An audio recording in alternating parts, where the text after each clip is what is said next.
नमस्कार, मैं हूं पूनम मेहता और मेरे साथ हैं हमारे वरिष्ठ सहयोगी हिमांशु मिश्र। सत्ता के गलियारे में आज पूरा दिन क्या रही हलचल? क्या टीएमसी के सामने अस्तित्व का संकट है या फिर 34 साल के वाम शासन को उखाड़ फेंकने वाली ममता, जिसे राजनीति की शेरनी कहा जाता था, अब अपने बाड़े में कहीं दुबकी नजर आ रही हैं और अपनी हार के महज 1 महीने में ममता की चुप्पी कई मायनों को जन्म दे रही है। विधायक दल में भगदड़ है। संसदीय दल का आलम यह है कि सोमवार को विरोधी गुट लोकसभा स्पीकर से मुलाकात करने की तैयारी में है। क्या है पूरा मामला? हिमांशु जी, ममता दीदी इतनी चुप क्यों हैं? कहते हैं राजनीति में मोह का कोई स्थान नहीं होता।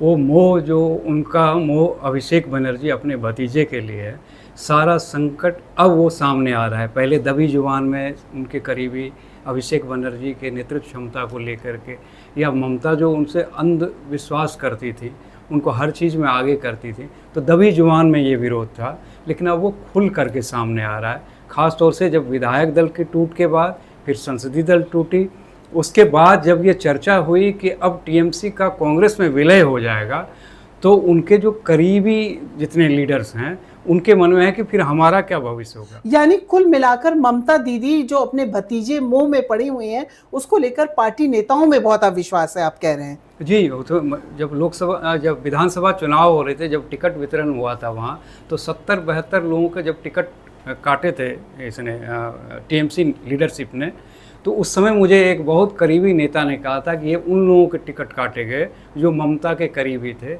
अभिषेक अपनी टीम बना रहे हैं, और देखिए जब रिजल्ट आया तो जिनके टिकट काटे वह आधे से ज़्यादा सीटों पर टीएमसी हार गई। उसके बाद विधायक दल टूटा, फिर संसदीय दल टूटा। संसदीय दल टूटने के बाद ये जो करीबी बचे हैं, अब जैसे आप देखिए कल्याण बनर्जी या मुखर हुए हैं, आप देखिए सुदीप बंदोपाध्याय एक शब्द नहीं बोल रहे हैं, जो ममता के सबसे करीबियों में शुमार है जिनका, वो नहीं बोल रहे हैं। सौगत दाता कह रहे हैं मैं फिलहाल टीएमसी में हूँ। तो ये कहानी बयां कर रही है कि टीएमसी में बिल्कुल ही सारी चीज़ें अब ठीक चल नहीं रही। लेकिन सौगत दा, कल्याण दा, जिस तरीके से कल कल्याण दा ने विद्रोही स्वर खोला था और उन्होंने कहा, लेकिन शत्रुघ्न सिन्हा ने थोड़ी लाज बचाई, बोला कि ममता दीदी के साथ रहेंगे, तो क्या अब टीएमसी खत्म होने की ओर बढ़ रही है? देखिए, शत्रुघ्न सिन्हा या कीर्ति आजाद, ये दो जो आपको मुखरता दिखती है, तो आपको ये सोचना होगा कि बंगाल में इनका क्या आधार होगा। दोनों ममता के रहमो करम पर बंगाल में आए, टिकट दिया, ममता के जलवे से जीत गए, इनका कोई ज़मीनी आधार वाकई वहाँ नहीं है।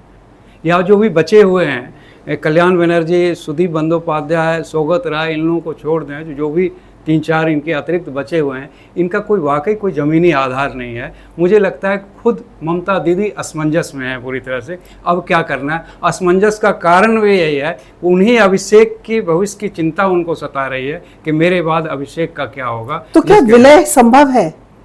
मुझे लगता नहीं कि, आप देखिए कि विधायक दल हाथ से गया, संसदीय दल गया, इस हिसाब से देखें तो पार्टी भी चली जानी है इनके हाथ से, पार्टी चली जाएगी। ममता दीदी की उम्र हो गई है, लेकिन वो है कि वो चाहती हैं कि जाते जाते अभिषेक बनर्जी का भविष्य वो बना जाए। और वो सब कुछ तो राजनीति में सब वक्त और परिस्थिति तय करती है। शायद ममता चूक रही हैं। वक्त और परिस्थिति तय करती है सब कुछ, तो क्या ये माना जाए कि अभी वक्त और परिस्थितियां दोनों टीएमसी के विपरीत हैं? नहीं, विपरीत तो दिख ही रहा है कि मतलब कुछ बचा नहीं। सारे पार्षद भाग रहे हैं, विधायक भाग गए, सांसद भाग गए, कितने बचेंगे, नहीं बचेंगे। मुख्य सवाल है कि जो बचे हुए हैं, जो आपकी ताकत थे, लॉयल जो एक ग्रुप था, उसमें जो विरोध के स्वर जो आए हैं, ये ममता के लिए चिंता की बात है। उस पर से ममता की चुप्पी, वो फाइटर लेडी रही हैं। आप देखिए, जैसा आपने कहा 34 साल के वाम शासन में मुकाबला किया उन्होंने, हमेशा फाइटर लेडी की, उनकी चुप्पी, वो लगता नहीं है कि जो कल सौगत राय ने भी, मैंने कहीं पढ़ा इंटरव्यू में, उन्होंने कहा कि उनको इनिशिएटिव लेना चाहिए कि एक हार सब कुछ नहीं हो जाता। आप 3 बार आपको ये जनता ने जिताया है, एक हार के बाद नया इनिशिएटिव लीजिए।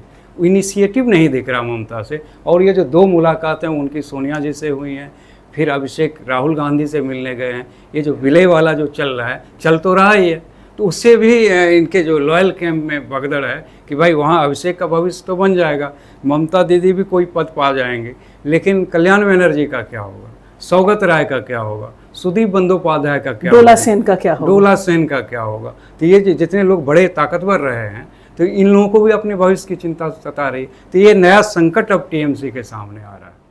तो टीएमसी के सामने ये नया संकट है, इसका क्या है उपाय, और क्या टीएमसी बचेगी या फिर अभिषेक बनर्जी का मोह ममता को ले डूबेगा? ये तो आने वाला वक्त ही बताएगा। पर हिमांशु जी के साथ ऐसी ही रोचक चर्चाओं का सिलसिला ऐसे ही जारी रहेगा। आप देखते रहिए अमर उजाला। अगर आप ये वीडियो YouTube पर देख रहे हैं तो हमारे चैनल को सब्सक्राइब कर बेल आइकन दबाएं, और Facebook पर देख रहे हैं तो हमारे पेज को लाइक करें।